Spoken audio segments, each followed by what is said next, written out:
안녕하십니까. 암호화폐 정보를 전달해드리는 닥터 비트맨입니다. 평일의 마지막 금요일도 슬슬 마무리가 되고 있습니다. 어떻게 오늘 하루 잘 보내셨나요? 내일이면 벌써 즐거운 주말의 시작이자 본격적인 추석의 연휴가 시작이 되게 되는데 옛말에 그런 말이 있죠. 더도 말고 덜도 말고 이제 한가위만 같아라 라는 말이 있습니다. 그만큼 대한민국의 큰 대명절인데요. 아마 오늘부터 연차를 사용하셔서 푹 쉬시는 분들도 많지 않을까 싶습니다. 이제 벌써부터 귀성길을 시작하는 인파들이 몰리고 있다고 하는데 항상 운전 조심하시고 풍성한 한가위가 되셨으면 좋겠습니다. 저는 추석간에도 영상은 계속해서 올릴 생각인데요. 즐거운 금요일 남은 시간도 잘 마무리하시길 바라면서 과연 금요일에 마무리는 어떠한 소식들이 반겨주게 될지 한번 보도록 하겠습니다.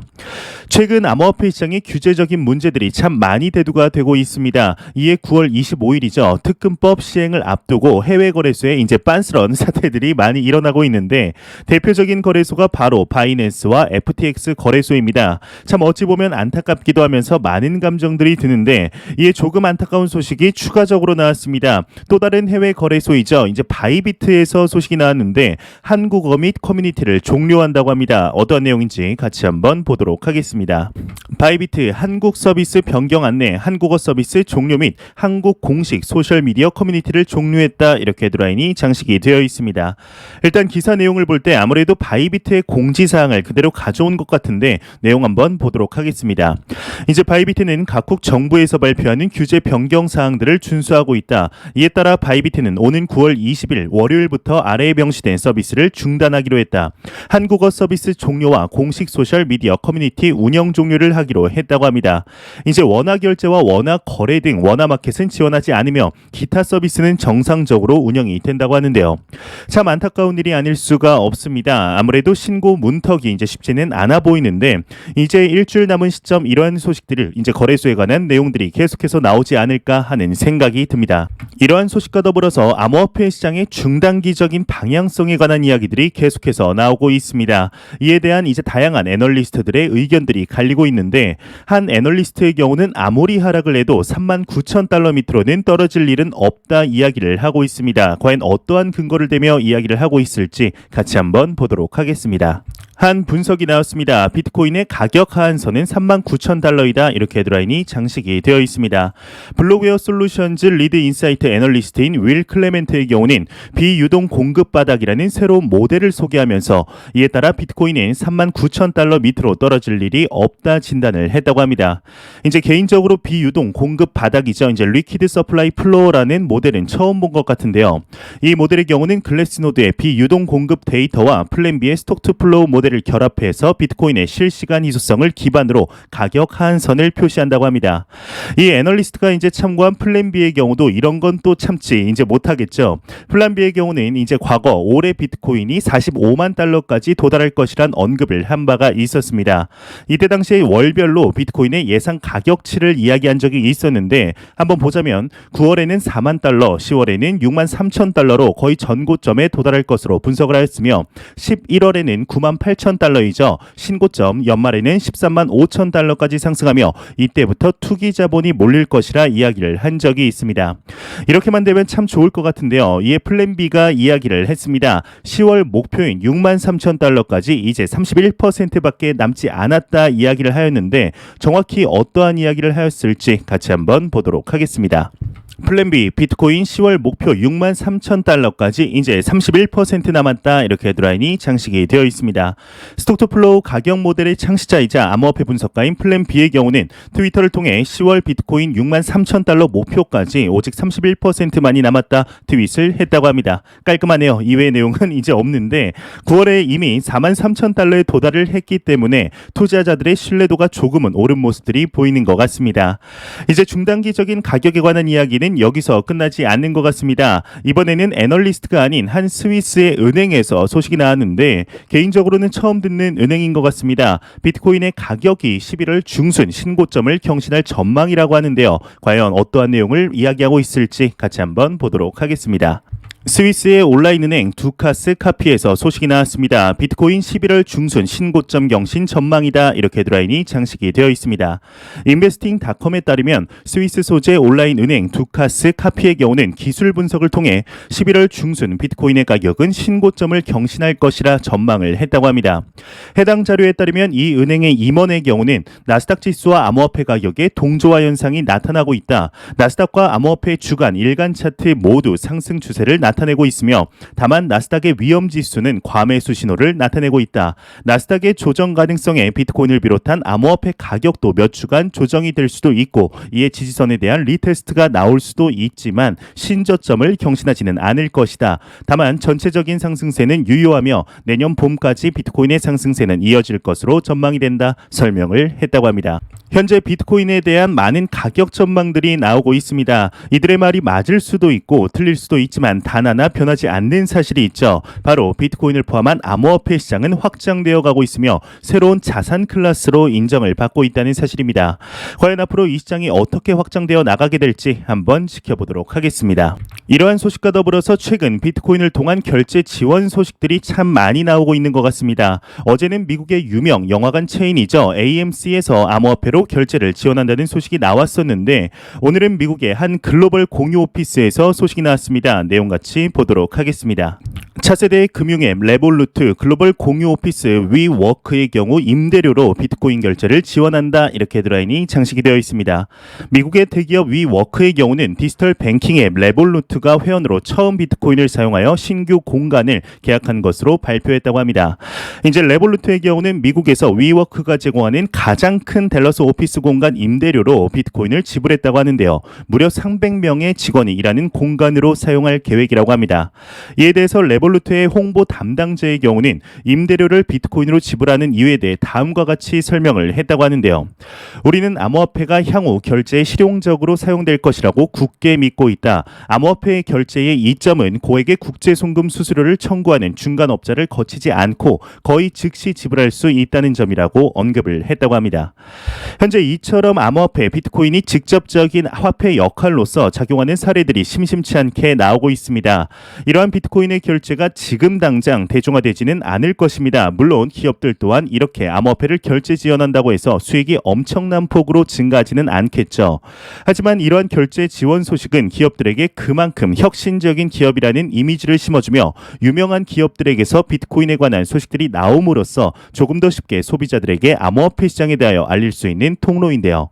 이러한 소식들이 우리나라에서도 참 많이 나왔으면 좋겠습니다. 일단은 채굴 에너지 이제 비율 중 재생에너지가 50%가 넘으면 비트코인 결제를 다시 이제 재개하겠다라고 한 테슬라가 이제 50% 넘었죠. 다시 비트코인 결제를 좀 허용 좀 했으면 좋겠습니다.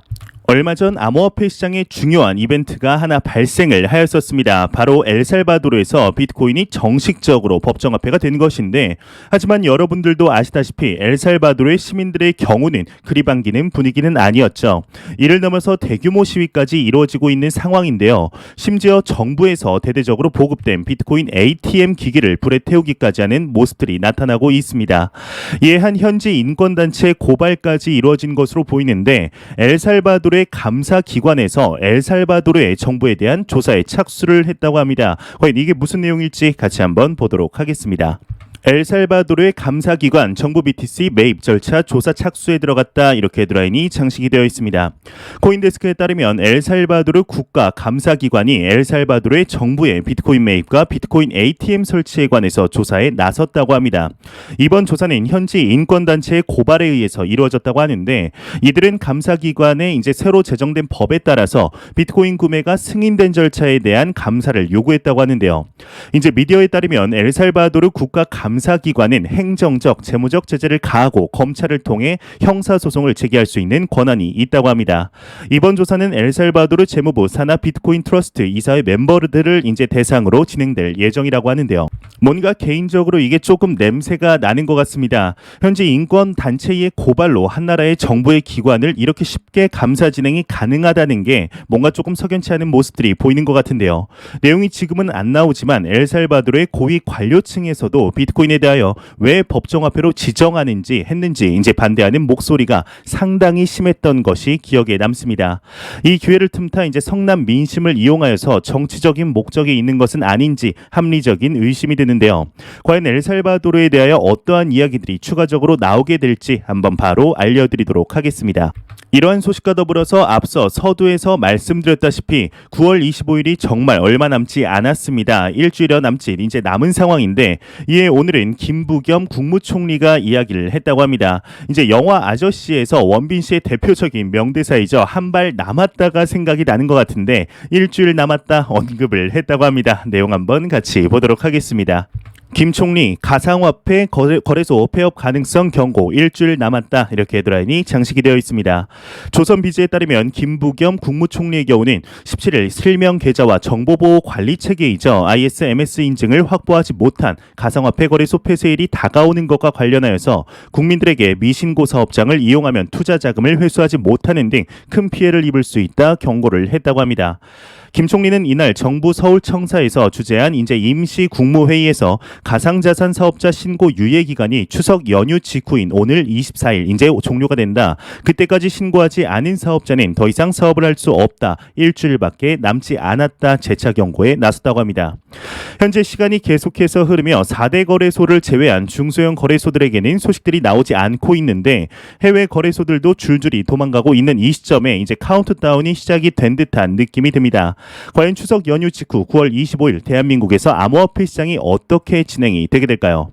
또한 대한민국에서 현재 뜨거운 감자로 떠오른 화두가 한 가지 있습니다. 바로 암호화폐 시장에 대한 과세 문제인데요.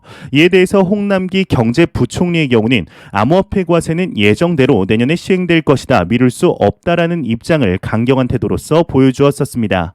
하지만 이에 반대의 목소리가 들리고 있는데 노웅래 의원의 경우는 가상자산 과세 유예는 기재부의 허락사항이 아니다. 현재 인프라가 갖춰지지 않는 상태에서 과세를 한다는 것은 말이 안 된다. 유예는 이제 선택이 아닌 필수 사항이라며 의견들이 팽팽하게 대립하고 있습니다. 이에 오늘 이제 또 다른 인물이 추가가 되었습니다. 전 제주지사인 원희룡 의원이 언급을 했는데 묻지마 과세를 멈추고 코인 투자자를 보호해야 한다 이야기를 했다고 합니다. 이제 지난 5월이죠. 원희룡 의원의 경우는 암호화폐를 직접 100만 원어치 매수한 사실을 알렸었습니다. 이에 직접 해봐야 대안을 찾을 수 있을 것 같다며 비트코인과 이더리움을 분할 매수한 사실이 알려졌었는데 과연 어떠한 이야기가 오늘 나왔을지 같이 보도록 하겠습니다. 원희룡 문정부 묻지마 과세 멈추고 코인 투자자 보호해야 한다 이렇게 헤드라인이 장식이 되어 있습니다. 한국경제에 따르면 국민의힘 대권 주자인 원희룡 전 제주지사의 경우는 가상자산 양도 차익에 대한 과세 문제를 두고 문재인 정부는 투자자 보호 장치부터 마련해야 한다 주장을 했다고 합니다. 원 전 지사는 이제 17일 자신의 페이스북을 통해 가상자산에 대한 개념도 제대로 안 잡혔는데 과세부터 하는 정부가 어디 있느냐 이야기를 하며 정부는 가상자산이 투기가 아닌 투자의 대상이 될 수 있도록 장치를 마련해야 한다라고 적었다고 하는데요. 이제 추가적으로 시장 거래의 건전성 확보와 피해 방지 대책 마련이 된 후에 과세를 해야 한다. 제도적 보호 장치도 없이 과세부터 하는 것은 가렴 주구이다.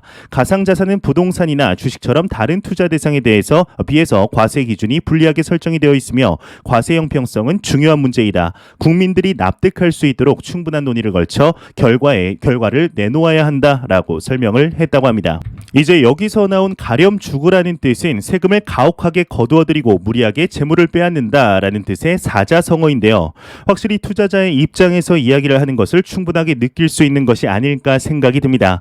일단 한 가지 말씀드리면 저는 정치적인 입장을 버리고 오로지 암호화폐 시장 입장 측면에서만 이야기함을 다시 한번 말씀드리겠습니다. 원희룡 대권 주자의 말은 사실상 암호화폐 투자자라면 누구나 공감할 수 있지 않을까 생각이 듭니다. 맞죠? 이제 현재 글로벌적으로도 투기가 아닌 투자로 인식이 바뀌고 있으며 이에 맞게 규제 방안을 모색하고 있는 상황인데 과세가 아직까지는 시기상조이지 않을까 하는 생각이 듭니다. 지금 커뮤니티나 이제 댓글만 보더라도 이러한 정책에 대해서 납득하지 못하는 글들이 10명 중에 10명은 납득을 못하고 있는 실정인데요. 정확한 규제와 과세를 진행한다면 과연 국민들이 이렇게까지 반대할 것인가를 생각해 보아야지 않을까 싶습니다. 암호화폐 투자자들이 세금을 내지 않겠다는 것이 아니죠. 세금을 내는 것을 당연하게 생각하지만 너무나 과하다라는 것이 투자자들의 입장인데 이번 연도가 지나기까지 이제 3개월 남짓밖에 남지 않은 상황 속 과연 어떠한 소식들이 추가적으로 나오게 될지 한번 지켜보도록 하겠습니다.